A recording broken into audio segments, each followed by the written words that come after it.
My life went off the rails because of a squirrel and a bagel. Hi, Reddit. My name's Tyler. I'm 28 years old. I live in a small but very proud one-bedroom apartment in a city that smells like coffee, car exhaust, and subtle disappointment. I work in marketing, which is corporate speak for I make PowerPoints with confident-sounding lies in them. I have no kids, no spouse, and the only consistent relationship in my life is with my cat Dennis, who hates me but screams when I leave the room for more than 30 seconds. Anyway, this is the story of how my very normal, mostly mediocre life completely derailed because of a squirrel, a bagel, and some truly awful decisions on my part. Let's rewind to Tuesday. It started like any other morning. I overslept by exactly 14 minutes, which is just enough time to be both late and annoyed at myself. Dennis had knocked my phone off the nightstand again, and I had apparently slept through the thud, the alarm, and his chorus of judgmental yowling. I leapt out of bed with the grace of a stunned deer, slammed my shin into the corner of the bed frame, a daily tradition, and hobbled into the kitchen. No coffee, out of oat milk, out of clean mugs. So, like any adult with a credit card and no self-control, I decided to swing by the bagel place near my office. This was mistake number 1. The bagel shop is run by a man named Gary, who looks like he once lost a fistfight to a toaster. He has exactly one facial expression: mild disdain. I love Gary. He doesn't care about customer service. He doesn't pretend to like you. He just wants you to order your bagel, pay an exact change, and leave. I asked for my usual sesame with veggie cream cheese, tomato, and egg. Gary grunted. It was a good grunt. I trusted the grunt. As I waited, I stepped outside to call my boss and lie about traffic. That's when the squirrel appeared. No, I'm not exaggerating when I say this was the biggest squirrel I have ever seen. This thing looked like it had bench-pressed park benches for sport. Its eyes locked with mine, and I swear on my cat's future therapy bills, it smirked at me. Then, it lunged. I had my bagel in one hand and my phone in the other. The squirrel was mid-air, limbs outstretched like a flying linebacker. I screamed like someone who had never faced real danger in their life and wasn't planning to start now. The squirrel landed squarely on my chest, latched onto my hoodie with its tiny demon claws, and went for the bagel. I did what any rational person would do in that moment. I flailed. I flailed hard. In the process, I launched the bagel, my phone, and myself into traffic. Now, before you panic, I did not die, but I did roll into the side of a parked Prius with enough force to set off its alarm. The squirrel took off with half the bagel. I was left kneeling on the pavement, cradling the other half, while a group of tourists clapped. I wish I were making that part up. Gary, watching from the doorway, simply said, "You good?" I gave him a thumbs up and limped back to collect what remained of my dignity. Later that day, I told my coworkers the story. That was mistake number 2. Because of course, someone filmed it. Of course, it went viral. And of course my face, twisted in terror, clutching a bagel stump like it was a sacred artifact, was now a meme. By Thursday, I was famous. Now, when I say famous, I don't mean real celebrity. I mean that very specific kind of internet fame, where you're recognized just enough to ruin your ability to quietly exist in a coffee shop, but not enough to get paid for it. People started stopping me on the street. "Hey, you're the bagel guy." One woman made a TikTok where she reenacted my fall into traffic moment using a stuffed raccoon and a jelly donut. It got 3.4 million views. And then, somehow, a brand reached out. Mistake number 3. I said yes. The brand was called Crunch Munch, a snack company known mostly for making granola bars that taste like lightly flavored gravel. They wanted me to be in a commercial as Bagel Guy. They offered $2,000 and a box of snacks. I had credit card debt and 2 maxed out Netflix accounts. I said, "Absolutely, let's do it." The commercial was a fever dream. They had me dress in a squirrel costume, chase myself, also played by an actor in a hoodie, and scream, "Don't touch my bagel. Get your own crunch munch," while dodging a CGI Prius. It aired once, late night, on a regional cable station in Iowa. Somehow, I got more famous. Suddenly, I had followers, sponsors, a manager, sort of. His name is Kyle, and he runs his business from the back of a vape shop. Kyle wears a fedora unironically and says things like, Then came the offers. Not good ones. Weird ones. A man from Florida offered me $500 to record his wedding vows in the Squirrel voice. a company that sells off-brand bidets wanted me to be their poster butt. A startup wanted to launch a crypto coin called Bagel Coin. I said no to most of it, but not all. My rent had gone up. Dennis needed his thyroid meds. I'm not proud of everything I did, but I am proud of my now famous quote, "Crunch munch, for when life squirrels you up." I wish I was joking. Anyway, that was all just the beginning. Because around that time, my mom called. She had seen the meme. She had questions, and she had a proposition. That, my friends, is where this story really takes off. Because what began as a bad Tuesday ended up dragging me into something much, much dumber than I ever could have imagined. But that's for part 2. Part 2. My mom became my manager. And that's how I ended up on a reality show about competitive ferret grooming. If you read part 1, you know my life went off the rails because of a squirrel, a bagel, and a very poor sense of judgment. If you didn't read part 1, well, welcome to the mess. I'm Tyler, 28, accidental internet meme known as Bagel Guy. I got semi-famous when a rabid squirrel attacked me over a breakfast sandwich, and now strangers recognize me in bathrooms and whisper things like, "That's him. That's the one from TikTok." Anyway, back to where I left off. My mom called me. Now, I love my mom. She's a short Italian woman with the voice of a Broadway singer and the attitude of a retired mafia boss. Her name is Gina. Everyone calls her Miss Gina. Even people who are legally older than her. That's just the effect she has. Miss Gina also loves 3 things: Catholic guilt, bargains at Costco, her children's business potential. So when she saw that I had gone viral, she immediately decided I was squandering my life. She said, and I quote, "Tyler, you could be selling t-shirts, calendars. People would buy a calendar with your face on it. You could be the next Jared from Subway, but less problematic." That was a weird comparison. But you don't argue with Miss Gina. You just hold on and pray. 3 days later, she flew in from New Jersey. I didn't even invite her. I just opened my door and she was there, in leopard print sunglasses, dragging a pink suitcase and holding a Ziploc bag of lasagna. "Put this in your freezer," she said, brushing past me. "It'll keep for 6 months. Now show me the internet. Where are the memes?"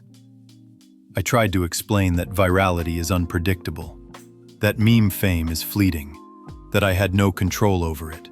She narrowed her eyes and said, "Then we'll make new memes." So now I had a manager, and that manager was my mom. She made a plan, a real one, with bullet points and a vision board. There were glittery stickers involved. Phase 1, merge personal brand with breakfast food. Miss Gina insisted we lean into the bagel theme. She ordered custom hats that said, "Squirrels ain't getting my bagel," in Comic Sans. She started a TikTok account called @BagelBoyOfficial. She made me film short videos where I dramatically rescue bagels from weird places, like under park benches or behind laundry machines. One of them actually went viral. Again. I hate that she was right. Phase 2. Monetize the meme. She made t-shirts, mugs, even a bagel defense kit that was just pepper spray and a plastic whistle shaped like a pastry. We sold 5. 2 were to my Aunt Maria. Phase 3. Get on television. This is where things got wild. She submitted me to every reality show she could find. Naked dating shows, obstacle courses in mud, one where contestants live in a cabin and scream into jars. I begged her to stop. She doubled down. Then she got a call from a production company. Apparently, there was a new reality show called Critter Clash, America's Fiercest Groomers. It was supposed to showcase quirky personalities who groom exotic animals with passion, style, and just a touch of competitive fire. Miss Gina didn't blink. She said, "Perfect. He once washed a hamster in 4th grade. He's qualified." I didn't even get to argue. She sent them my viral squirrel video and told them I was an animal trauma survivor. They offered me a spot. And that's how I, a man with absolutely no grooming experience or interest in ferrets, ended up on national television holding a blow dryer and standing next to a woman named Stardust who claimed to speak fluent raccoon. The show was filmed in Texas. They flew me out, gave me a khaki jumpsuit, and handed me a ferret named Kevin, who looked like he wanted me dead. Each week, we had to perform a themed grooming challenge, underwater, medieval, sci-fi, and present our ferrets to a panel of judges who took this way too seriously. I once got eliminated for over-moosing the tail fluff. But the viewers? Oh, they loved me. The producers leaned into my clumsiness. They gave me slow-motion edits of slipping on shampoo bottles. They added dramatic music every time Kevin bit me. At one point, someone edited squirrel attack footage into the intro. I became Tyler the Ferret Guy. I didn't even make it to the finals, but I got a new nickname, and I got followers. When I got back home, life got weird again. I started getting DMs from people asking me to ferret sit. Someone emailed me a video game mod where I am a boss battle and you have to dodge bagels. Dennis the cat started knocking over more things than usual. I think he was jealous. Miss Gina, of course, was thrilled. Next stop? Shark Tank, she said. We're pitching Bagel Defense 2.0. It's a mace launcher shaped like a croissant. I told her to slow down. She said, "Tyler, you've never had momentum in your life. Let me ride this wave while I still have knees." Fair point. Around this time, I got invited to a charity gala. This was a huge mistake. First of all, I don't do well in formal wear. My tux looked like it belonged to a child who grew up too fast. Second, I got seated at a table with actual celebrities. One of them was a soap opera actor who kept calling me Bagel Boy like I was his sidekick. Then someone handed me a microphone. "Say a few words," they said. So I did. Unfortunately, I was 3 cocktails in and accidentally told the story about how Kevin the ferret once pooped in my shoe and I wore it for 4 hours. There was a long silence, then thunderous applause. Apparently, honesty is in. Miss Gina posted the clip on YouTube. It hit 1 million views in 2 days. Comments ranged from, "This man is unwell," to, "I'd marry Bagel Guy right now." Somewhere in there, a casting agent reached out. "Would you be interested in acting?" I said no. They said, "We'll pay you." I said, "Do I need to bring my own squirrel costume?" So now, here I am, in my apartment, with Dennis on my lap and an audition script in my inbox. Apparently, I'm being considered for a small role in a comedy series. The part? A guy who gets tackled by a squirrel while trying to propose. They said they want someone authentic. Miss Gina says this is the universe giving me a second chance. I say the universe has a very twisted sense of humor. Anyway, that's all for now. If you think this is the end of my story, oh no, not even close.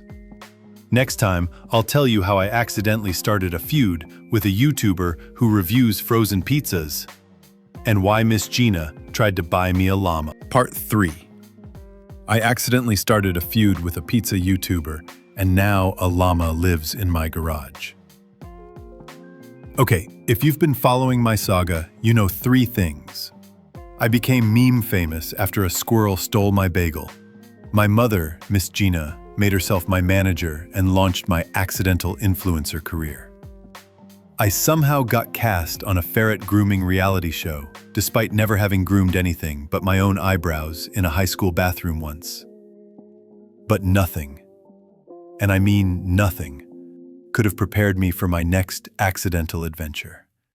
A very public feud with a YouTuber who reviews frozen pizza. And the mysterious arrival of a llama named Steve. Let me explain. After my surprise success on Critter Clash and the viral speech I gave at that charity gala, which mostly consisted of me ranting about ferret poop and foot fungus, I found myself being treated as an actual celebrity in very weird corners of the internet. One of those corners was FrozenTube. Yes, that's a real community. An entire YouTube subculture where people review and rank frozen foods with the intensity of Olympic judges. Some of them have millions of subscribers. One guy has a catchphrase, "If it's not crisp, I get pissed." I got an email from a guy named Rick who runs the channel Rick's Brick Oven Truths. He wanted to do a collab. I didn't even know what that meant. I called Miss Gina. She was excited. This is the crossover event the world never knew it needed. Ferrets and frozen pizza. So, against my better judgment, I agreed. The plan was simple.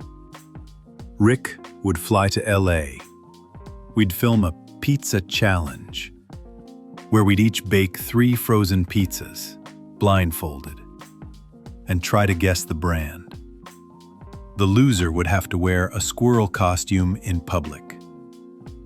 I told Rick I didn't like squirrel jokes. He laughed and said, "That's the spirit." Strike 1.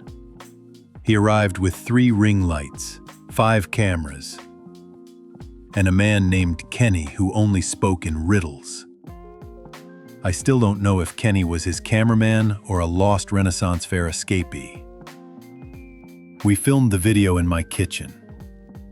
Immediately, things went south. First, Rick said my oven was tragically underpowered. Then he called my cheese-to-crust ratio a culinary hate crime. He used the phrase mouthfeel at least 12 times. Miss Gina sat on the couch the entire time, sipping rosé and muttering, "This guy's a fraud, probably microwaves DiGiorno." The final straw came when Rick bit into my mystery pizza, a generic brand from the corner store, and spat it into the sink dramatically. "This isn't even food," he said, wiping his tongue.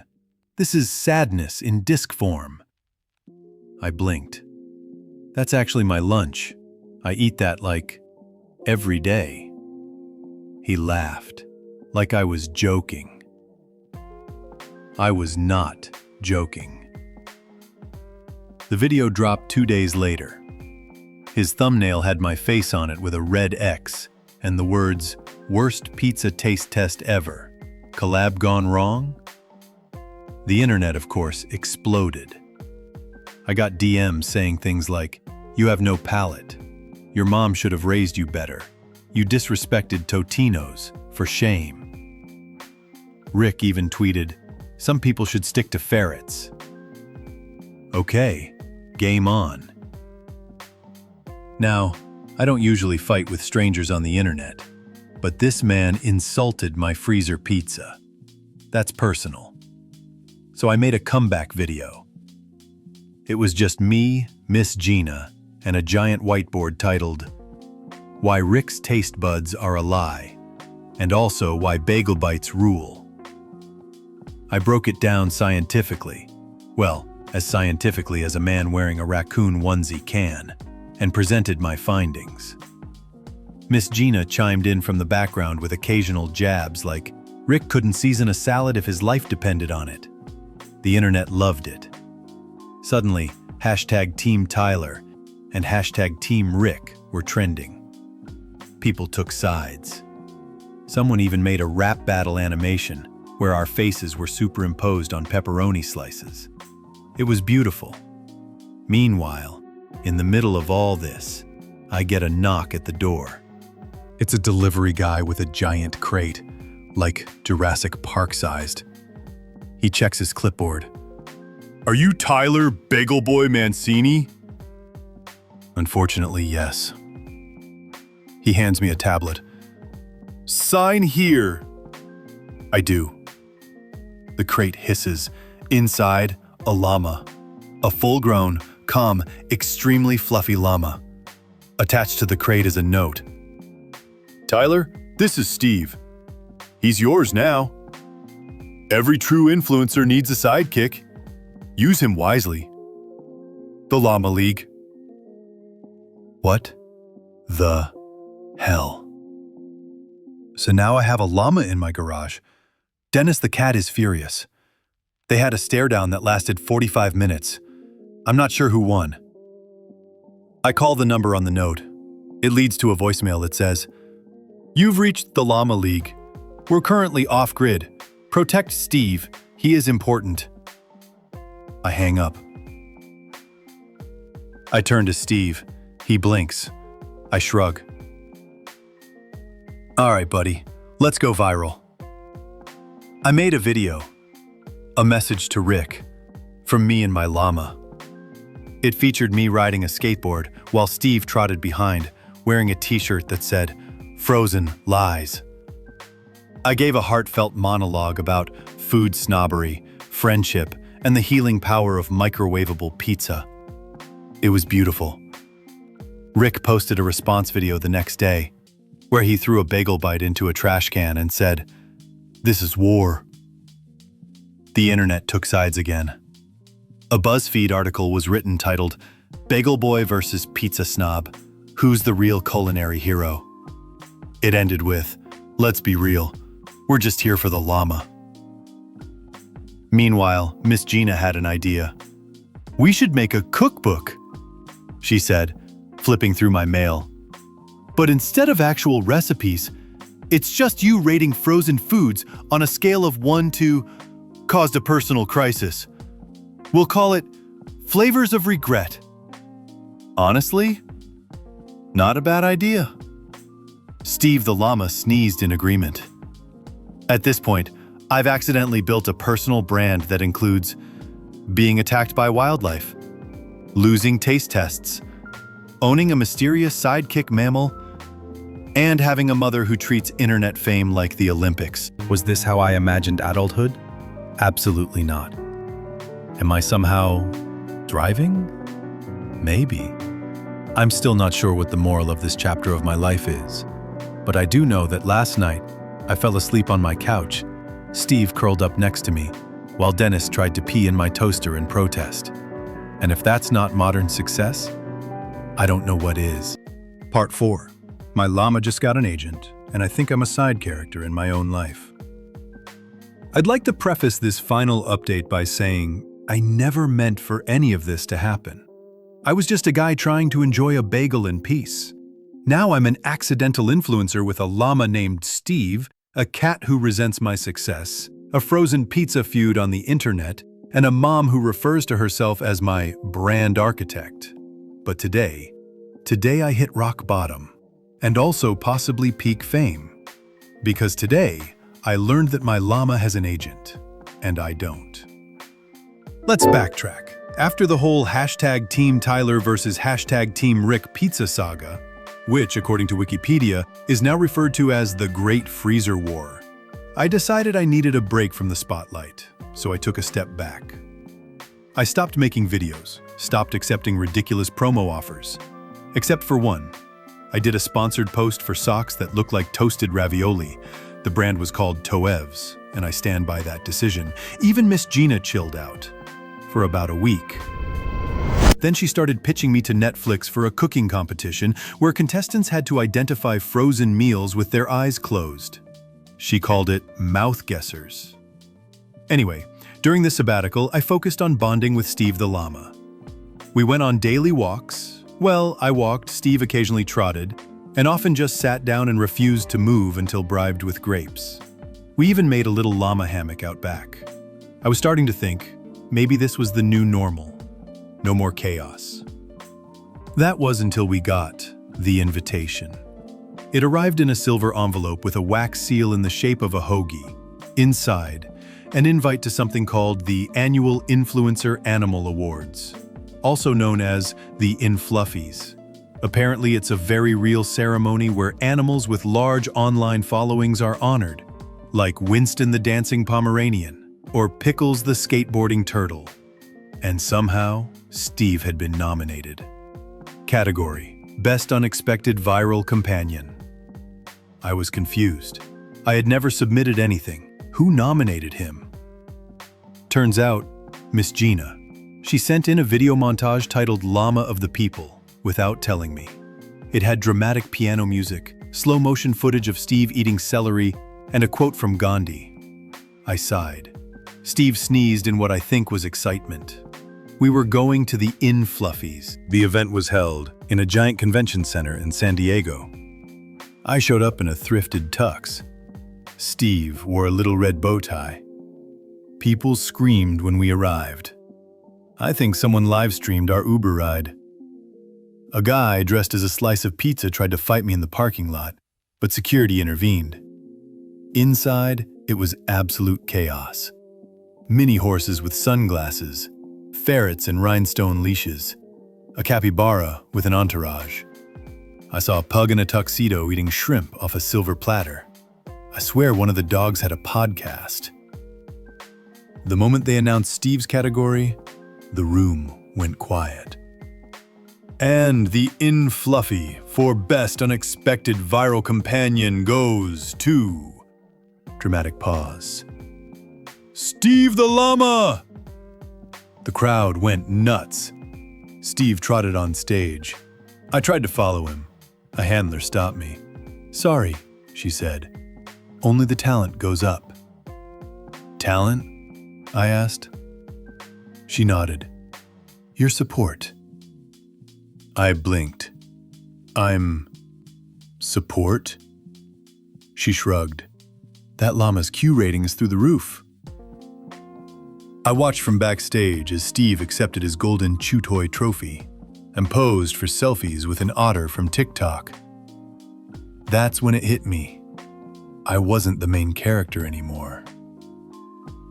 The next morning, I woke up to a call from Miss Gina. Good news, she chirped. Steve got signed. What? Talent agency. Big deal. They want to start him on a pet treat commercial, then transition into voiceover work. I stared at the ceiling. Steve doesn't talk. They're thinking animation, or maybe ASMR. Oh, and they want you to do a cameo as the Bagel guy. You just sit in the background and look confused. So, basically just me being me. The weirdest part? I wasn't even mad. Somewhere between the Squirrel attack, the frozen pizza feud, and the Llama League's mysterious package delivery, I'd stopped trying to control the chaos. I just leaned into it. And you know what? It wasn't so bad. A few days later, I was back in LA, drinking grape soda out of a mug shaped like a raccoon's face, when Steve's new agent showed up. Her name was Cynthia. She wore high heels, had a Bluetooth headset, and handed me a printed itinerary for Steve's next month. Partances, photo shoots, a cereal box, possibly a feature film titled Dhamarama, where Steve plays a high school principal. I wish I was kidding. Your llama is the moment, she told me, adjusting her glasses. Ride this wave or get out of the way. I looked over at Steve, who was licking a window. I'll ride, I said. And just like that, I became the world's first semi-famous human llama wrangler. It's been a wild year. The frozen pizza war with Rick ended when we were booked on a panel together and he offered me a Hot Pocket in truce. I accepted. Dennis the cat has begrudgingly made peace with Steve. They now share a sunbeam. Miss Gina started a podcast where she gives life advice using metaphors from my accidental influencer career. It's called Microwaved Wisdom. Her second episode was titled, Don't Let Anyone Trash Your Totinos. And me? I still make the occasional video, sure. But mostly, I just try to keep Steve out of trouble and enjoy the ride. The internet is weird. Life is weird. But sometimes, a squirrel steals your bagel and changes your life forever.